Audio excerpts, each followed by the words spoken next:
how'd you get the XFiles gig, and what do you remember about that process of getting up there to Vancouver to shoot it? Yeah, well, number one, I love that it was still in Vancouver, because I hear that moving to LA sort of changed the dynamic of the show a bit. So it was cool to be part of the OG X-Files. I remember being in the audition room, and I'm pretty sure Vince Gilligan was in there. And he was a big reason I got it, because like you said, he wrote it. So he was very involved in that episode. And obviously he's a genius, and look at the stuff he's done. And I think that passed through into that episode. You know, on TV, writers are God. You know, on movies, directors are the boss. Not that directors aren't on TV, like they direct, but writers really have, you know, they really get their hands dirty in making the show. Please help me!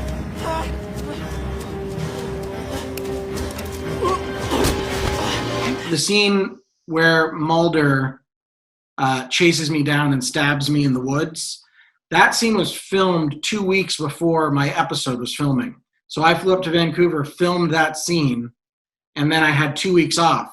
And then I filmed for like 2 weeks. So I was in Vancouver for a month and had all this time off. So it was pretty great. I met some friends, met a girl up there when I was 18. You know, I had a great time. And it was a great experience, almost off camera, you know. And then on camera was incredible because, like you said, everyone sort of remembers that as one of the really great funny ones. You know, the 2 point of view, Scully's view and Mulder's view.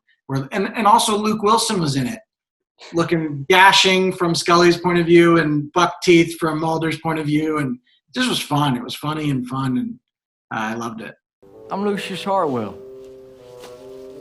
He had big buck teeth? He had a slide over by. No, he didn't. There's some great scenes like in the motel room with Mulder and Scully. What do you remember about shooting those? Because that's really like the meaty part of the episode. I vividly remember that. Outside of that hotel room, David Duchovny had a basketball hoop set up, so he was just shooting hoops. I think I shot a little bit with him, but I was kind of nervous. Because he's a tall guy, too, and he played college ball, so he's, like, really good. But I remember that, and I just remember how much fun the two leads had with one another. Like, they had a great relationship, and I think that whenever you have I think that's a big success of Sandlot and a lot of the movies I've done. When the actors truly get along, it shows through on screen. And I'm sure they had their ups and downs, you know, working together for 12 seasons or whatever it was, or 10. But I remember that, and I just, you know, I remember how it was a great experience. It was a great experience on and off the set, you know. When I talk to anyone who's like guest starred on the X-Files or had roles on the X-Files, they'll always talk about like Vancouver as a city. It's its own character on the show. That first scene that you were filming up there, what was that like? Because I imagine those are late night or early morning shoots. Help! Oh, he's gonna kill me! Because it was pitch black, and I think it was raining. They also had rain. I think they had rain machines just because it rained so much there, so they always just kept it wet, and it looked eerie.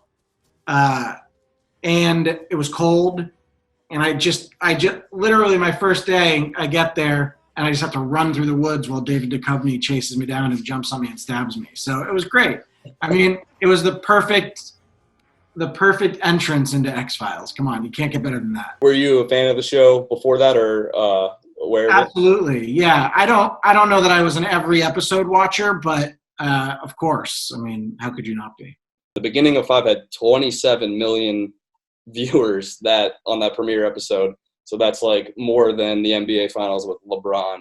And your episode had 19 million viewers. I wrote that down. That's crazy that you say that, because when I go through life, people always go, Sandlot, Son-in-Law, Big Green, X-Files. But that makes sense, because if 20 million people watched it, think about it. That's times $10. That's a $200 million movie.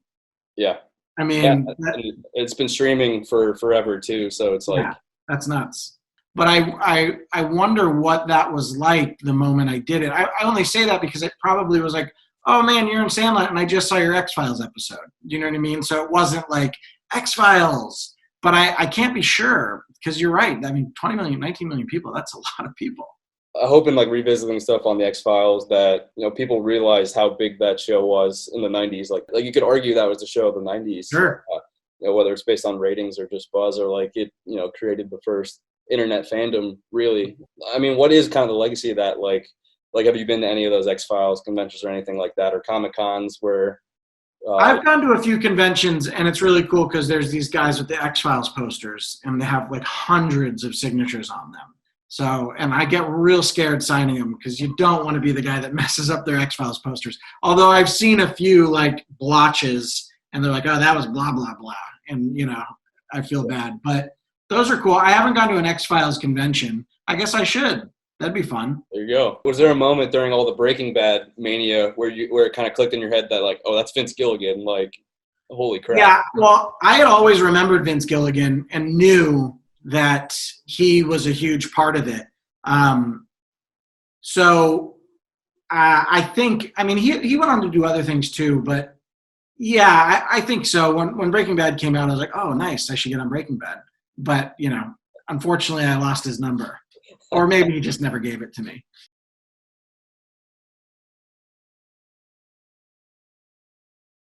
Like the sound of this video? All of our music was licensed from Soundstripe, a subscription-based royalty-free music library for filmmakers, podcasters, YouTubers, and more. Soundstripe. Keep creating.